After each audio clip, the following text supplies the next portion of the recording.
Okay, it's recording. Awesome. Okay, thanks so much for joining us, everyone. We're really excited that you were able to come and hear about graduate school, even during such a stressful week for a lot of us. We also want to thank UCSD, Department of Psychology, San Diego State University, the Cross-Cultural Center at UCSD, and Psychi, who have really helped us a lot and supported us in putting on this event. And thank you so much to everyone who's here from other area schools as well. We're really happy that you're joining us. Okay, so as Minju mentioned, this is going to be recorded. So that means that to ask a question, you can use the raise hand button if you want to ask and your audio is good enough, and you can decide whether or not to turn on or off your video, or you can ask in the chat and then we can have someone ask the question for you. And just a reminder, be respectful of everyone in the meeting. And next I'll go through a little bit about what we'll talk about. So first I'll just share some quick resources for preparing for graduate school. Then we'll do panelist introductions so you guys can learn a little bit about the panelist background and experiences and think about what types of questions you might want to ask them. Then we have some prepared questions that we can go through with the panelists, and we'll also be getting to some of your pre-submitted questions that you submitted before the event.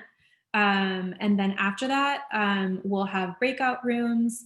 So in previous years, we actually got to have pizza and hang out with everybody, but that's, I guess, not such a great idea this year. And so this is our attempt to kind of have you guys be able to ask the panelists questions in a smaller format where you might be interested in some more specifics of some of the stuff they talked about in the large group setting. After that, you guys can either trickle out if you want to, but we'll also, after the breakout rooms, just come back into the main room and say thank you to the panelists and everyone for coming. Okay, so first we have some resources, and I think they'll also be getting shared in the chat, the things that are linkable. So I guess first off, we have a couple panelists who are involved in this organization, Colors of the Brain, and so I want to hand over the mic so they can tell you a little bit about it. Hi everyone, my name's Pam Riviere, and I'm part of this graduate organization called Colors of the Brain, and our goal with this, with the work that we do, is to see more diversity in the neurosciences and psychology fields. And so we're a group of graduate students who tries to see this vision materialize by helping out undergraduates from traditionally underrepresented backgrounds in the neurosciences and psychology fields to make the transition between undergrad and graduate school. So that's just a critical juncture where a lot of people can fall through the cracks just because they don't have the resources available to them. And so the kinds of things that we do are one-on-one mentorship, if anybody is interested in that in particular.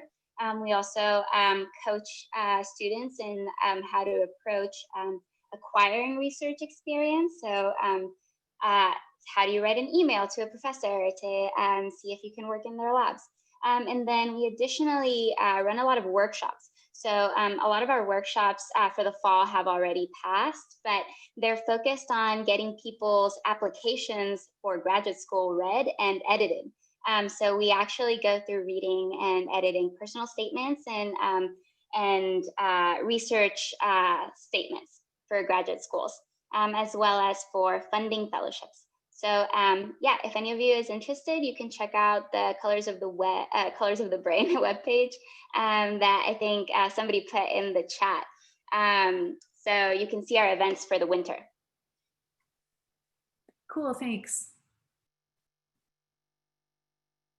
Okay, there's also the UCSD Psychology Department has resources on their YouTube channel and also on the undergraduate version of the website. That's a really good place. I've gone through it. It's like very, very complete, and I share it with the undergrads that I work with as well. Okay, so the grad program website at UCSD also has really, really helpful information about a little bit about graduate school life, both the department version and the university version. And then there are also some funding opportunities that can help people get research experience. So there's one program called the STARS program, where this is also for non-UCSD students, where you can apply for an 8-week program over the summer to join labs. And then they also do things like GRE prep. And we've had STARS students in our labs before.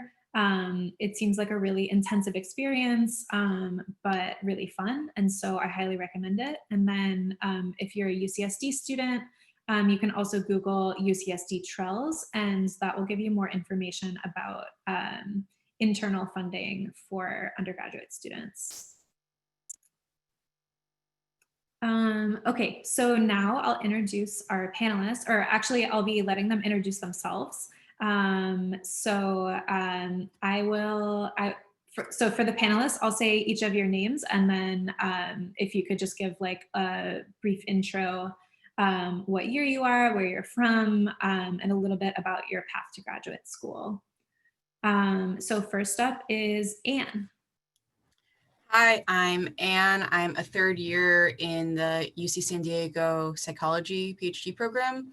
I'm from San Diego originally. I did undergrad in Oregon at the University of Oregon, moved back to San Diego after graduate school, and I had a gap 2 years, I guess you could call it. And during that time, I spent 6 months volunteering in the Wixted lab at UCSD, and it's a memory lab.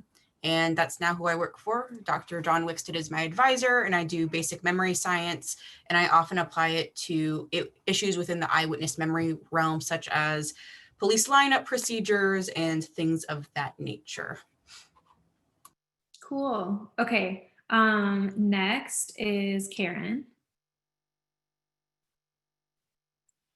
Hey everyone, my name is Karen Rabanovich. I am a 4th year PhD student in the joint doctoral program in clinical psychology. So I spend my time mostly at UCSD working with Dr. Cinnamon Bloss, and we look at emerging technologies in clinical care and specifically the ethical, legal, and social implications of them. I grew up in the Chicagoland area. I did my undergrad in anthropology. I was pre-med at the time. And then I did my master's in narrative medicine at Columbia. So yeah, I'm excited to be here. Nice, thanks. Okay, next is Dylan. Hi, everyone. My name is Dylan. I'm a first year in the CogSci PhD program here.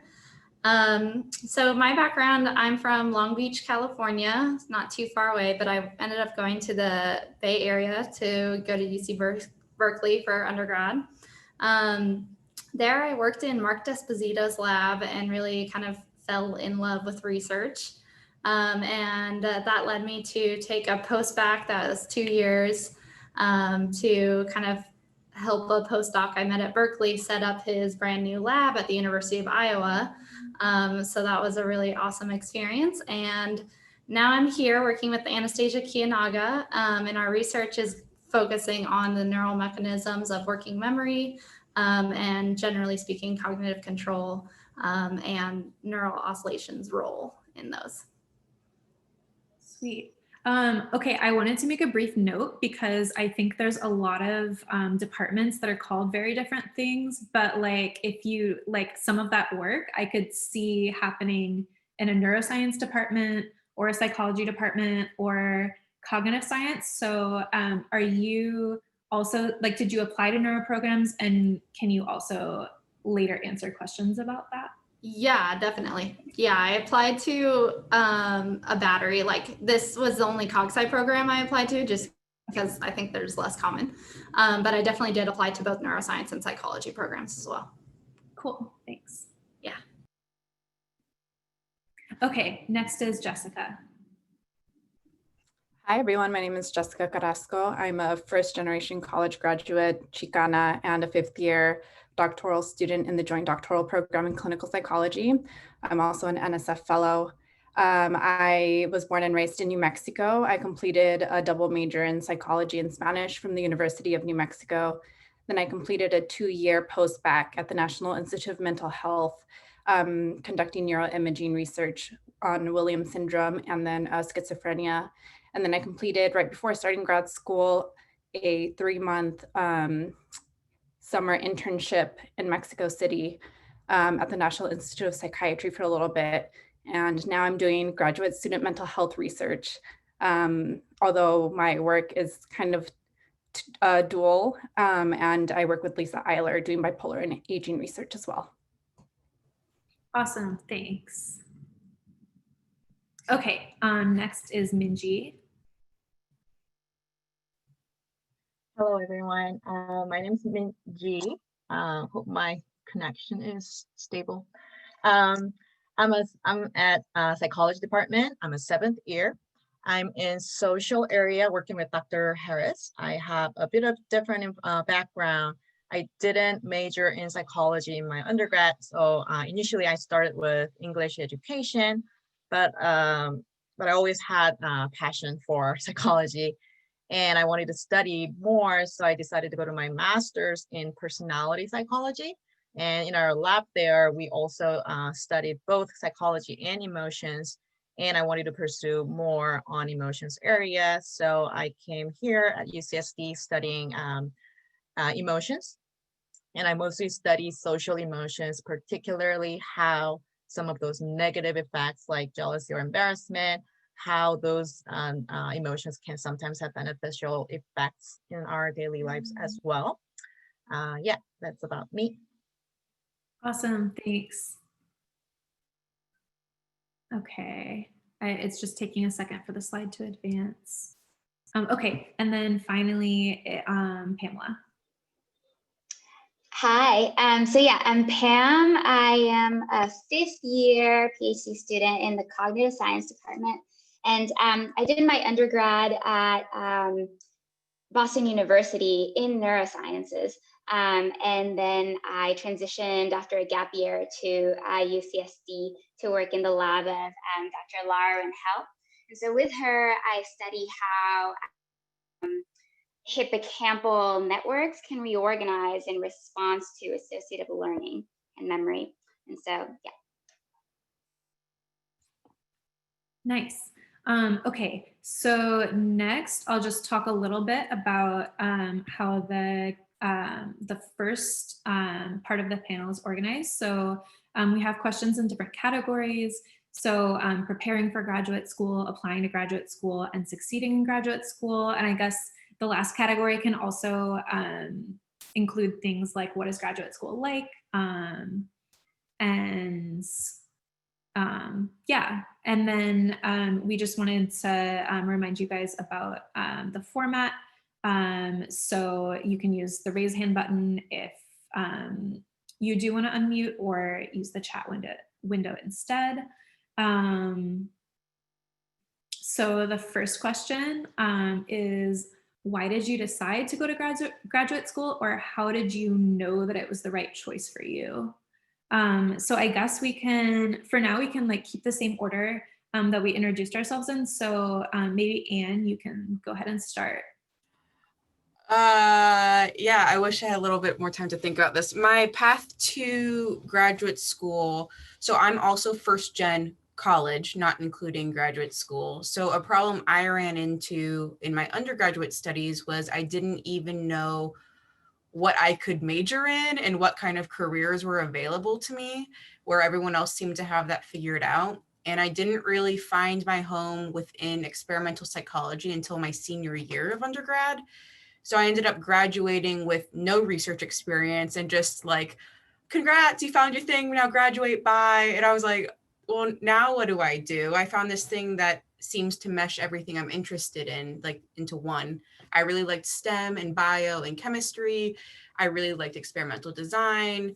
I had interest in the legal sphere, and I do eyewitness memory work. So it seemed kind of, I liked coding, but I didn't want to do it full time. And so it's like, it just seemed like a perfect fit for me, but I didn't know how to continue it without going to graduate school.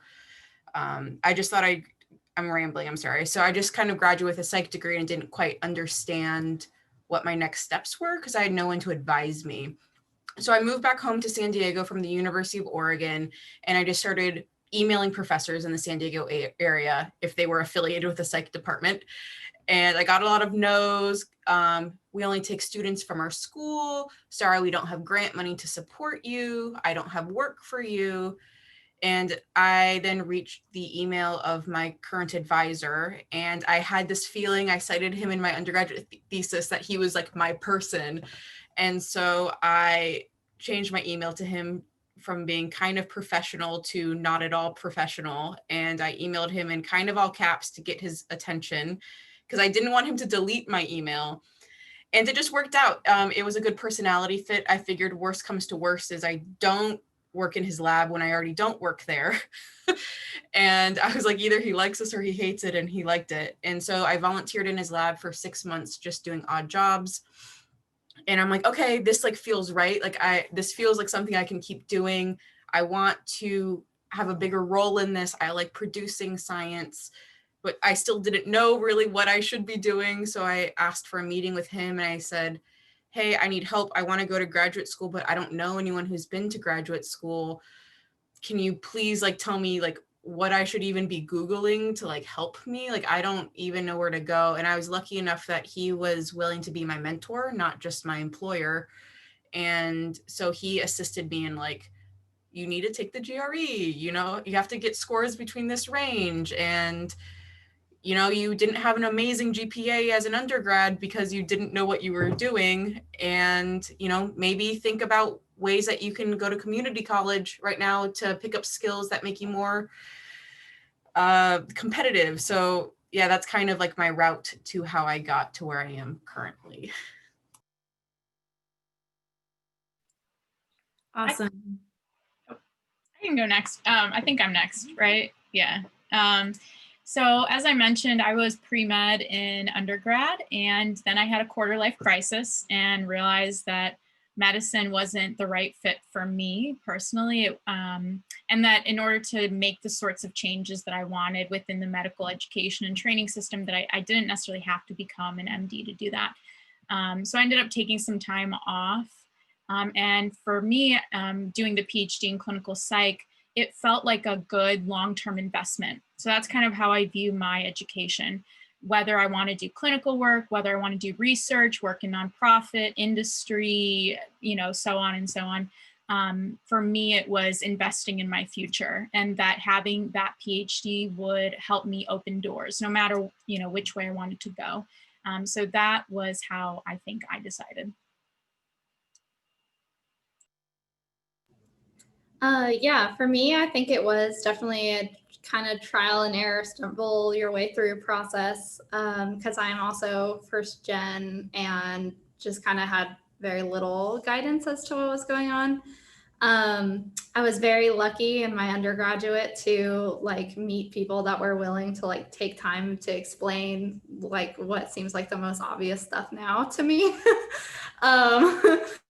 But that's important to do because you have to start from somewhere. So yeah, so I think I just knew that I loved the process of research, the kind of mind frame that you have to put it in, and this sort of lifestyle of academia as like a professional path, as opposed to as a corporate environment or something like that.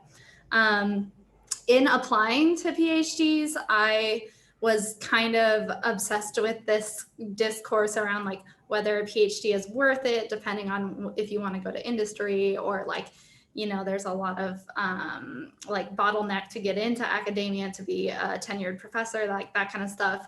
And at one point I just decided like, screw it, like this is what I want to do, I'm passionate about it. And like that honestly was my, like I had all these, you know, rationalizations for it, but that was the ground truth, was that I just love research and like I'm happy to be doing it right now, even if that's, you know, for whatever reason changes in the future. So Awesome. Okay, so I think Jessica is next. All right, so kind of echoing a lot of what's already been said, I also, as a first gen, didn't know what research was at all. I happened upon a flyer that was just like, we'll pay you to do this thing. And I was like, that sounds like a good opportunity. So I did, and no idea what clinical psychology was. Got into a clinical neuropsych lab, ended up loving it, did 2 years of that undergrad. But to get into clinical psychology programs, part of that is taking some time after your undergraduate and getting some more research experience.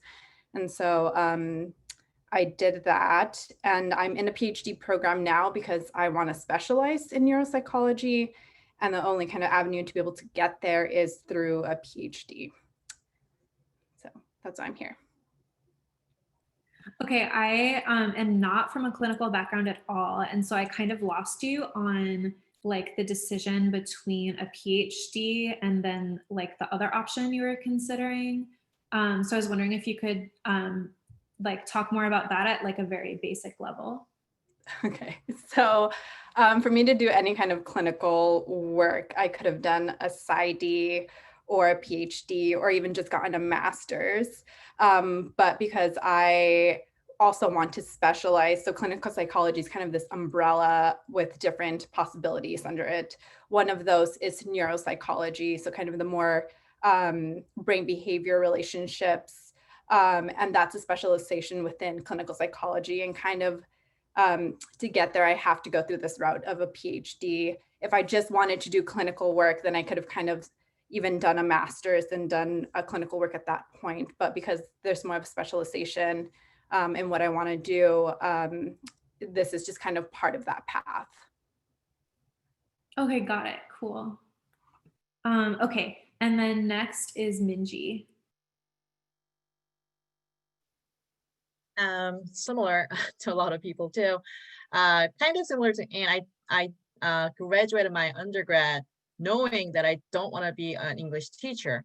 So I was like, oh, what should I do now? And then, I tried a lot of different things. I did internship. I was like, should I just prepare law school, just like all of my other friends? And I read lots and lots of books during those time. And then all of the books that I was interested in were about psychology research. And that's when I also realized those kind of research can be done in psychology area. So I wanted to pursue further on that. So I decided to go to master's first and see whether I actually like doing research. And I ended up liking it. And I don't know about other countries, but especially in Korea, for doing PhDs, you have to pay for everything. Whereas I knew that if you come over here, you get paid, even though the amount is, considered low here. But that's a stark difference. So I knew that if I want to do research, I wanted to come over here.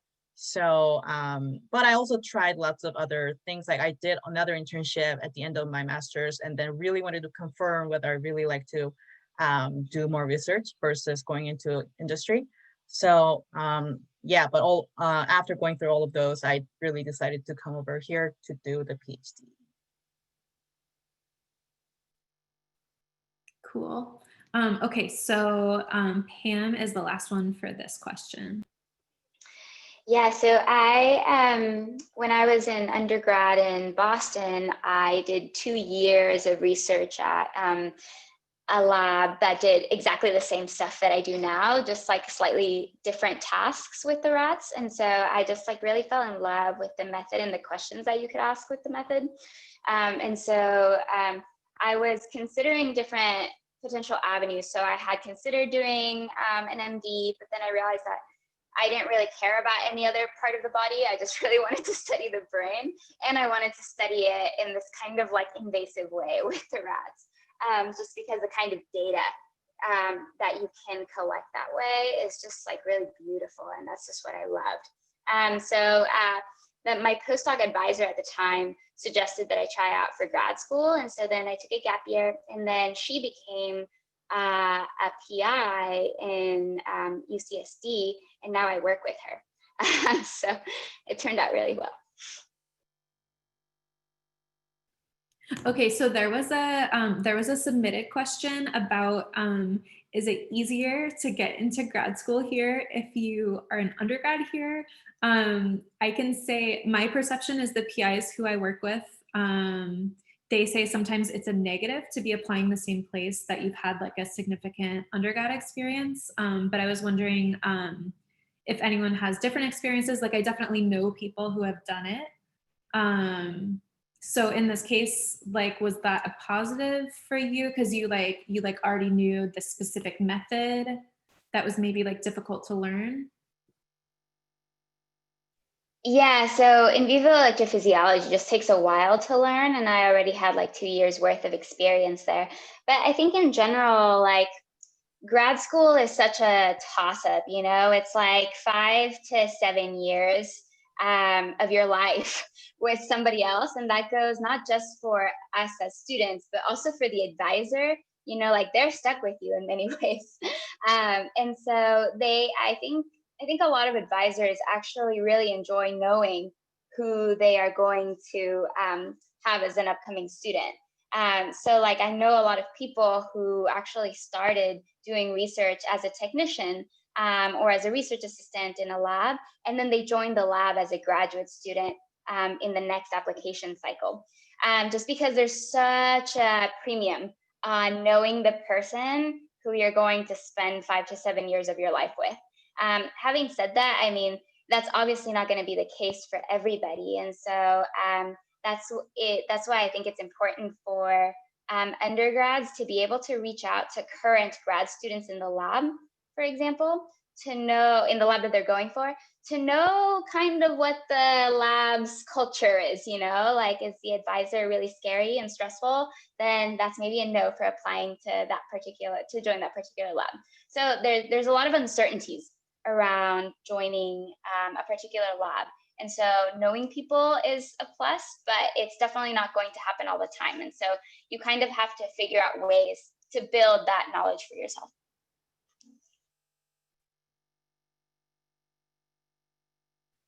Sorry, my microphone disappeared for a second. Okay, so a lot of people, like in your intros, you guys were talking about a lot of research, research experiences you had before graduate school. And so I just wanted to see if I can get like a quick count with hands. Did anybody go straight through from undergrad to graduate school? I wasn't sure if anyone had said that and I might have missed it. I don't see any hands. I don't either. Okay. So yeah, so as Pam pointed out, like it's really, really useful for a potential advisor to know that like you have experienced research before and you know that you like it and you know that this is what you want to do. But also maybe to have worked closely with somebody who they know. And even if not with them, like you can get relevant research experience. I was wondering, so we had a lot of people interested in clinical, like in our poll that we sent out beforehand. So I was wondering if either Karen or Jessica, if you could talk about like, is research, like to get into a clinical program, should there be a clinical focus to the research already? Or is it just like learning how to collect data and I don't like other parts of it?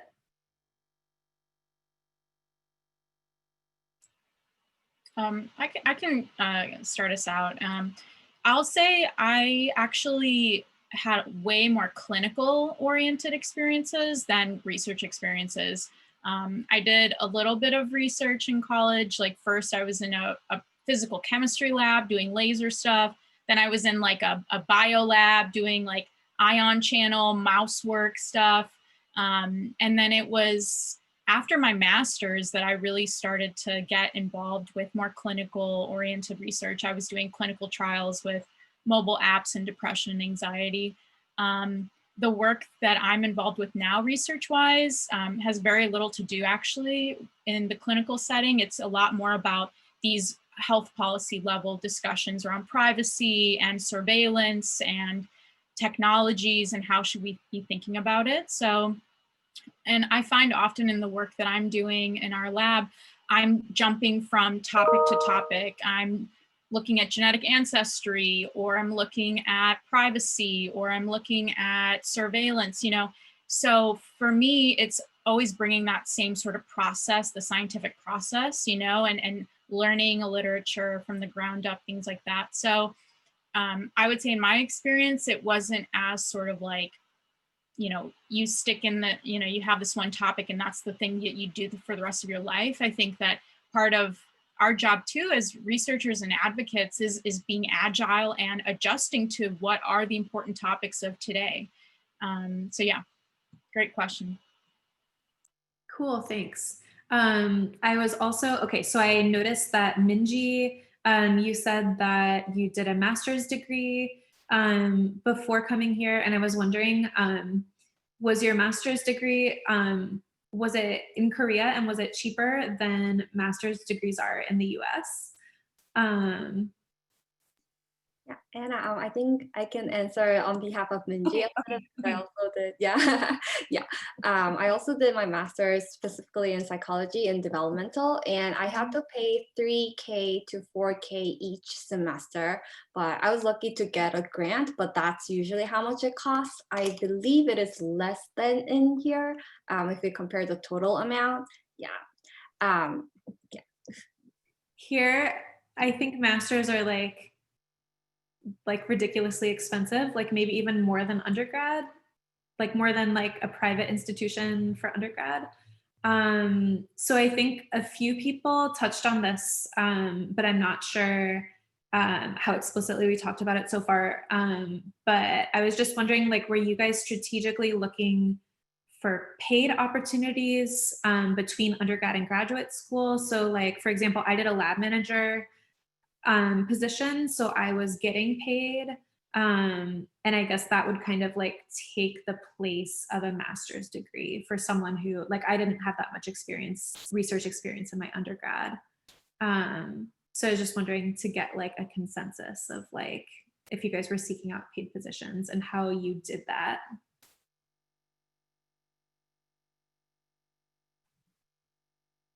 Sorry, I didn't remember who exactly said that they took time between undergrad and grad. Okay, so maybe if you could just quickly if you took time between. I see Minji, Jessica, and Dylan. Okay. Cool. Okay, so I think a majority. Okay, cool. Oh, sorry. Oh, who was gonna? Oh yeah, I kind of mentioned about like the paid opportunity things. So I'll just briefly go over that. I did wanted to try out research career, and so I started my master because I also didn't have much background when after I graduated my undergrad. However, in Korea, you also have to pay for, I mean, like for the masters, you have to pay in the US for most of the school too. But I still wanted to, get the experience that I needed to apply for a PhD in case I wanted to go. And also wanted to test out whether I actually really like it or not.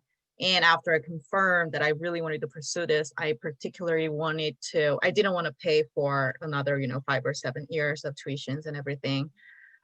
So I particularly wanted to come over to the schools that actually pay you. Was that the only question, or was there something else? I can answer part of it. So after I graduated, moved back to San Diego. Just as a refresher, since I'm assuming you didn't remember all of our stories, is I emailed people to try to get into labs. I wasn't seeking out paid positions, and that was because I felt like I had no lab experience already. I had nothing to offer to be like, I'm only going to take paid. So I had my full-time paying job that was separate from research. And I was like, someone just let me in the door of their lab. Like, please just like let me into the field, because I didn't have my foot in the door at all. So that was kind of the mentality I had. I just like wanted anything. And then what happened after that is like, since I had my own job, once my now current advisor was like, okay, I can tell that you like this. I can tell that you and I get along and that we're a good cultural fit with each other in the lab and that you like this type of topic matter. He sort of like kicked me out of the lab a little bit. And he goes, okay, go concentrate on your actual job, concentrate on the GRE. And also if you have spare time, don't bother me for tasks. He goes, I already know that we're good. He said, like, go take classes at community college to strengthen your programming and statistics background. And so I was kind of lucky in that because I sought out unpaid opportunities, I was kind of allowed to like come and go as I pleased in terms of mentorship and get feedback and better skills in other domains that would help me in graduate school. But that was kind of my mentality of seeking out paid versus unpaid. Sweet. Thanks. Yeah, and I can maybe just add a little like cautionary tale, which is just that in looking for like post-bac / like lab manager positions after undergrad, I knew I would like have to have paid positions so that I could like eat and stuff. And so in doing that, I landed a lot of lab manager positions or like interviews with them that were more, it was kind of felt like more just like administrative work and like kind of like secretarial stuff. And because you're paid, like it's reasonable for them to expect that maybe your research contribution is like very minimal. And they can kind of just like have you do whatever like the grad students don't want to be doing. And so for me, it was really important to like specifically seek out opportunities where I knew like a PI would be invested in my like growth as a scientist as well. So just for people who are thinking about like looking for paid opportunities too, you might want to like just be careful, like set very clear expectations about what the PI is expecting going in, just because I've had a few friends who ended up in positions where they were like not doing the research that they were promised, and technically it was breaking their like employment contracts and stuff. But it was a little bit hard for them to like confront their like employer about it rather than sort of a PI mentor relationship. Yeah, I think that's a really important point. Thanks. Okay, so I'm going to try to abbreviate this slide a little bit because I think, Anne, I think in your intro, you already mentioned a little bit where your advisor was giving you a range of percentiles that mattered for the GRE. And so in our program, at least, it's not like getting into undergrad where you like a lot of programs emphasize like really like top scores. At least for like a research psychology PhD, that's less emphasized because it's like the skills that we're doing are so varied, and there's like other important aspects as well. There's even conversation about getting rid of the GRE requirement altogether, and some institutions have already done that. I was wondering, I don't know if it's any different in the clinical program. I don't know. Is it like, did you really have to like spend a lot of your time on GRE prep? And do you have to get like super top scores to get into a clinical program? If I may cut in really quickly, so he didn't give me a range. What happened was I had a low undergraduate GPA. So each time I would take the GRE, I'd send him my scores. And he's like, okay, this makes up for your low GPA. That's kind of how it worked. So I didn't have advising on that aspect of it, but just of like, does this look overall okay? That's kind of where I was at, but sorry to continue your thing. No. Yeah. So I can speak very briefly to this topic. I think it really depends on programs. Over the last year, that's really drastically changed. Some programs are now not even looking at GREs or requiring them, which is awesome. But yeah, so for me, as part of my undergraduate, I was in the initiative to maximize student development pre-PhD research program. And so they provided GRE classes for me and paid for that. So I didn't have to out of my own pocket. And that was really helpful. And then, I still took it once as an undergrad and then again while I was a post-bac. But they try to do more of a holistic view of your application as far as I'm aware. So your GREs in some programs, they have minimums, but in the majority of them, I didn't see that really being too big of a problem. Cool, thanks.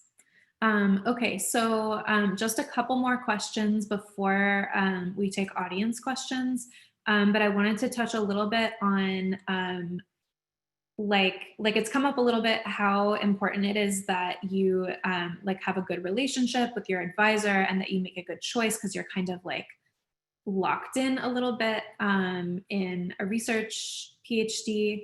So I was just wondering if maybe one or two people had stories that of like strategies that they used.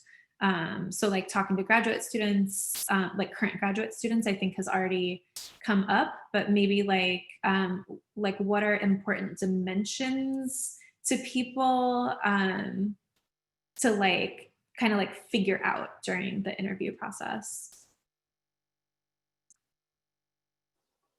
So I definitely wanted to live in certain areas and not in other areas. And so geographical location is really important to me, first and foremost, honestly, because it's 5 to 7 years of your life, you know.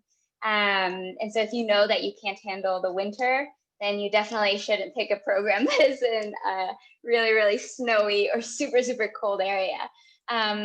Unless you're really passionate about the department. And so that's another dimension, right? So like, are there 3 to 4 to 5 people in a given program that you can see yourself working with? And so I think it's important when you apply to a particular program, not to put all your eggs in a single basket. So like, if you're meeting this PI for the first time, you're only going to get maybe like 45 minutes, 30 to 45 minutes with this person. So they might be super charming and charismatic and amazing at the interview, but I mean, this is 5 to 7 years and academia is super stressful. So like, it's really hard to know from that single interview whether they're going to be a nightmare of a person when they don't have funding or when they're really stressed out about publishing. So that's why I said earlier that I think it's important to get kind of feeler for what the lab culture is, you know, like how happy are the grad students currently there? Can you see them just frowning all the time, or are they smiling and kind of joyful? But part of that is that you won't always know just from the grad students in the lab, because as a grad student currently in the lab, it's pretty awkward to be super, super honest with an upcoming undergrad or like a potential grad student and say, no, this PI sucks, so don't come here. It's pretty awkward to do that. So they might be kind of subtle about it and you might not pick up on it at all. So like, it's better to have like 3 other people in the department where you could be like, hey, so I don't think this fit is working out for us, so I might transition to work with a different principal investigator, you know? So I think those things are really important in making the decision. So for me, it's geographical location, and then having multiple people who I could see myself working with, so that I don't have to depend on a single person to have a really good graduate education and experience.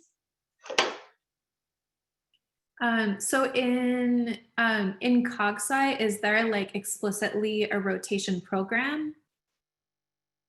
Okay. Yeah, there is, but it's kind of weird because such a small department that you actually do kind of have to do the weird thing where you put all your eggs in one basket accidentally, because when they're deciding on like admissions decisions, one person at least has to really, really want you. So they have to be A, taking students that year, and 2, given priority in the decision process. And then they say, oh, I'm definitely going to bat for this person. I have to have this person, give them an offer. And so then it's because there's only like a few people per like concentration, you know, like there's only 3 neurophysiology people and only 1 whose work I'm super, super interested in. I could pivot to somebody else.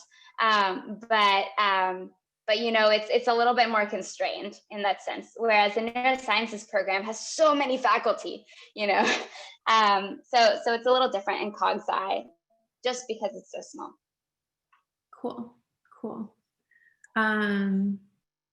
Okay, so we're getting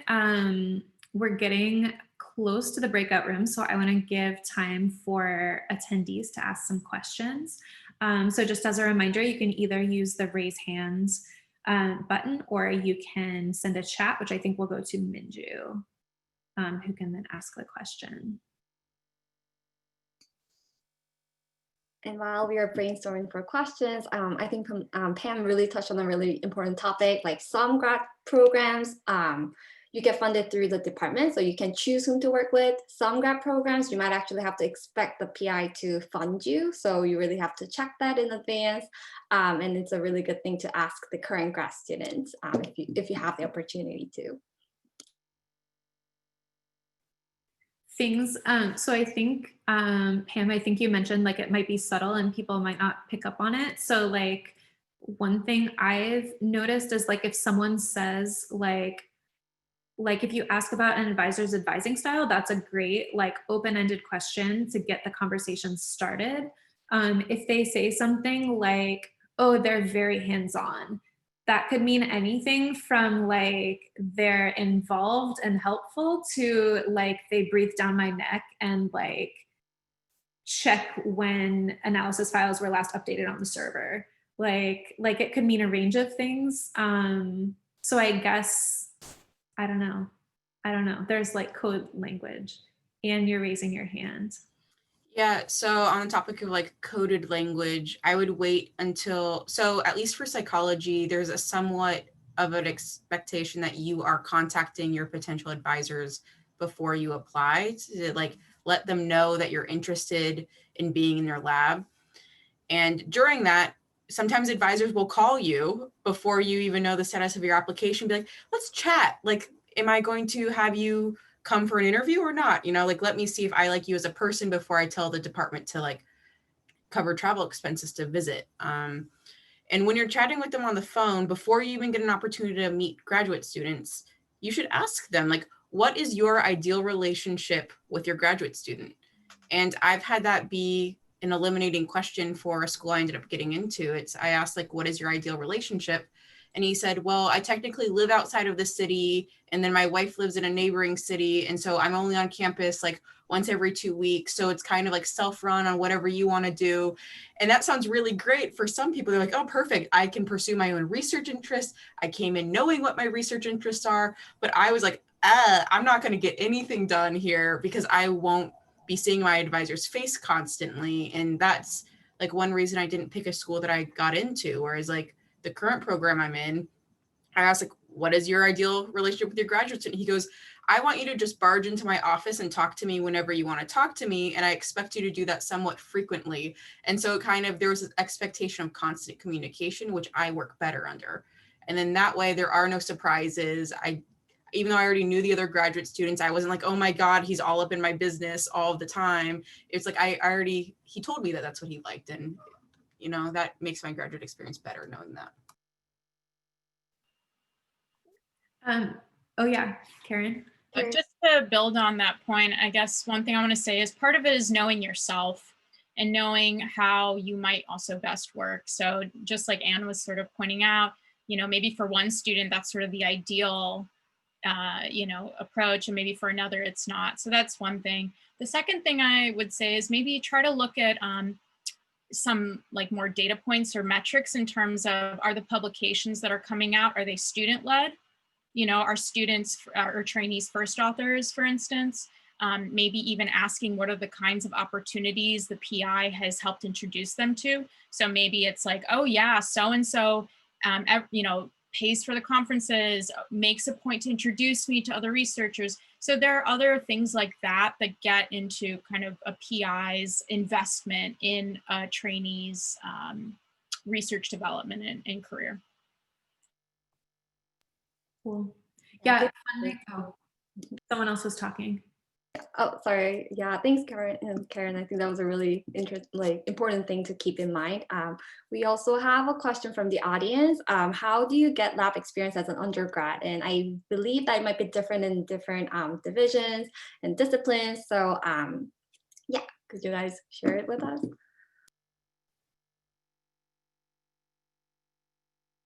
A lot of undergraduate universities have like summer research programs for undergrads. That's not personally like what I did. I honestly just like cold emailed people who I thought seemed cool, and that worked for me. But there are like formal applications that you can like submit to these programs that will pay for you to get involved in research over the summertime. And those are a lot of times, I've found anyway, not like super advertised. You kind of have to know about them. But if you look, they're probably there. I was part of an undergraduate program that was focused on first generation college students and also underrepresented students. So sometimes those are also part of the university, although they are not quite as well advertised as they could be. So you kind of, I was also part of another group that kind of directed me in that way, but that is also another possibility, and that was paid as well. Awesome. The majority of undergrads who get positions in my lab, they took one of our classes, like either postdocs classes or my advisor's classes, and then they walked up to him after lecture and said, "This is really interesting. Do you have a position available in your lab?" And I know that our lab doesn't formally advertise any positions ever. That's typically how people get into our lab, is just by actually walking up to them and asking. Mm-hmm. Yeah, regarding that, I also have another question from the audience. But did anyone want to share it really quick? No. Okay. So we have a question. How much do grad schools look at other site-based jobs other than research? So maybe we can think about mental health worker, ABA, and maybe going to industry. Yes. What are other ways that we can earn money after grad school? Yes, Karen. I'd be happy to answer this. I did all sorts of, side hustles. I spent time working in a nonprofit. I spent time working on a documentary film as like a pre-production research assistant. I did some work with a research lab as well. I was an ER rape victim advocate. And the truth is, like, all of those experiences, I really see as helping inform my decision to move forward with the PhD and to get the clinical psych degree. So I think that no matter what you do, you can always kind of bring it into your personal statement or into your interview, and it can help show different dimensions of you and kind of what you're passionate about. Awesome, thank you. Can I see other hands? While we brainstorm, one of our panelists, Anne, has to leave slightly early. So do you want to go next? Was I answering a question right now? Sorry, we're talking about how can we earn money after graduating from grad school, but we also wanted to thank you for being here before you leave. Yeah, okay, so my answer to that is, so I worked as a math instructor for a like after school math program. You can think of it as equivalent to like Kumon or something like that. And I think whatever you do between graduate school and undergrad is fine. That isn't you going, oh my God, I'm not a great applicant because I did all of these things that aren't research. Actually, you can paint that when you're writing your application as like, I spent all this time doing other things, and it just reinforces the fact that I know where my home is. So really don't worry too much. I mean, like if you can get lab experience or research experience or experience within the field, awesome and great, but don't beat yourself up over the fact that you might not be getting that. Everyone understands that bills exist. Everyone understands that lives exist and that most people don't get in during their first application anyway. It might take multiple applications before you are admitted. And they understand like you have to do other things. It's just like your perseverance and your dedication to keep applying and to try to stay in the field despite doing other things. That's a really, to me, that makes your application stronger. And it also means that you're not going to be a direct clone of your advisor. It means that you're bringing original things to the table. My advisor likes the fact that I have a background in journalism. He goes, great, you can write, I just do math. And I'm like, okay, cool. Thanks for saying that like diversity is cool and good. And so that really helped me, but that's how I would paint like after work or after undergraduate jobs compared before graduate school. Great, thank you. Now we know about jobs before grad school and after grad school. We can get one more panelist, or we can move on to checking the breakout room topics. I'm launching a poll for the audience just to check how many people that we would like for each breakout room. We might be merging some and so on. So yes, thanks. And anyone want to talk next? Oh, so Minju, I saw that you shared the common application for UCSD psychology RA-ships. So this is something our department has been working on because people talk about the hidden curriculum of graduate school applications. And so some professors in our department put together this common application for undergraduate RA-ships to try to make these opportunities a little bit more equitable so everybody knows about it and there's like a common way to get involved. That's something that's really great for students who are at UCSD right now. But also, like, as people have already said, if you're not a UCSD student, or even if you are and you also do the Common App, emailing a PI, like even a cold email, can never hurt. Thank you, Anna. And again, UCSD Real Portal also has a lot of information, not only internships within the department, but also outside the department. So that's always a good place to start with. Yeah.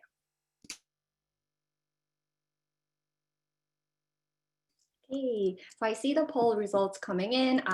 We have a lot for clinical psychology grad student session. So we'll be having that session with Jessica and Karen. And I made a mistake of making this poll choose only one. So, but we might actually open it so that the participants can actually jump in between breakout rooms as well. Okay, great. Okay, I think we can accept one more question as the poll results come in from the audience or from the panelists, if you want to add to any questions.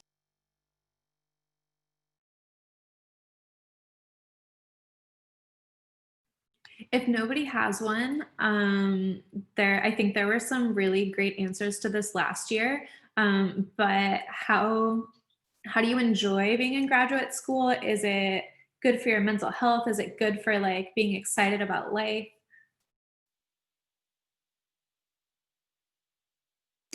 Especially virtually. So I'm only just starting, so admittedly, don't have the most experience, and I'm sure I have a lot of experience to have. But I think it's definitely important to keep in mind that like grad school and like research in general can kind of like, it's important to put yourself in a place where you can like shape it into what you want it to be ideally, and like that people give you the freedom to do that. And so in choosing grad schools, I made sure that I looked for places where the grad students seemed like happy and not like they were like little paper machines. And I'm happy to be here for that reason, because I definitely saw examples where it seemed like the other grad students that were already there were like just really stressed out and kind of thought in like numbers and productivity, and not necessarily in like their continued passion for their topic of research. So just keeping in mind, like when you're interviewing places, like the vibes are important. Thanks, Dylan.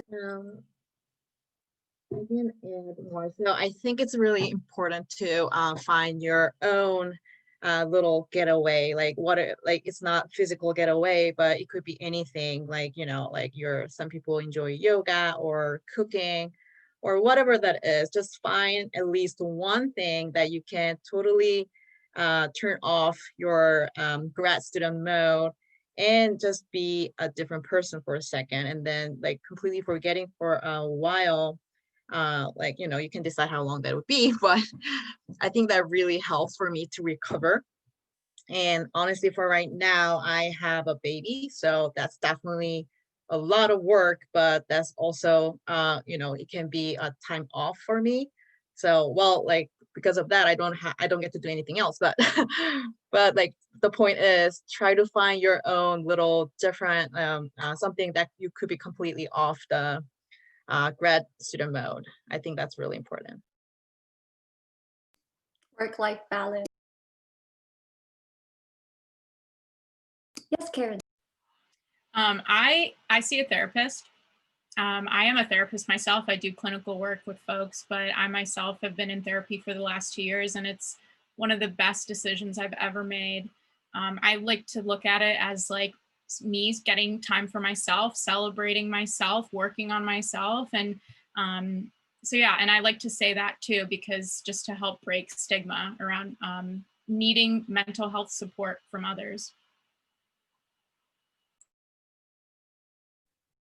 And at least at UCSD, free mental health services are included in our health plan, and our graduate program pays all of our fees surrounding that. So it's a really good opportunity to like make an investment in something that's like otherwise can be really expensive.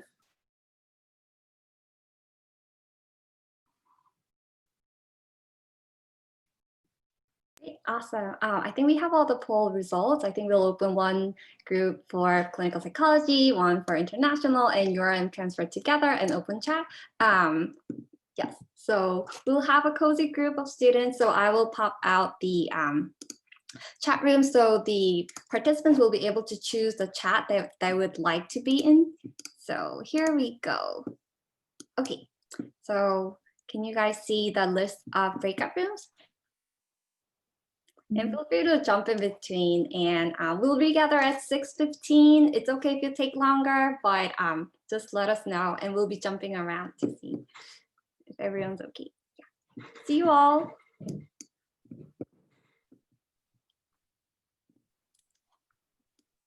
How do we find the list? I think as co-hosts, we might not be able to see them. Let's see. Okay, I can assign you to a room. Let's see, breakout rooms. Okay, so I see 6 people in the clinical psychology room. Oh. I'll stop the recording, pause it. I didn't have anything planned, but I just wanted to thank everybody and thank like the psychology department, the cross-cultural center, Colors of the Brain, and also SDSU. And thanks to all of you guys for attending during a very stressful week. And I really enjoyed talking to you guys. Yes, same. Extra thanks to our panelists and our Psychi members. And we'll be happy to linger here around, stay here a few more minutes. Yes, so thank you everyone. Have a good night. And I'll stop the recording here.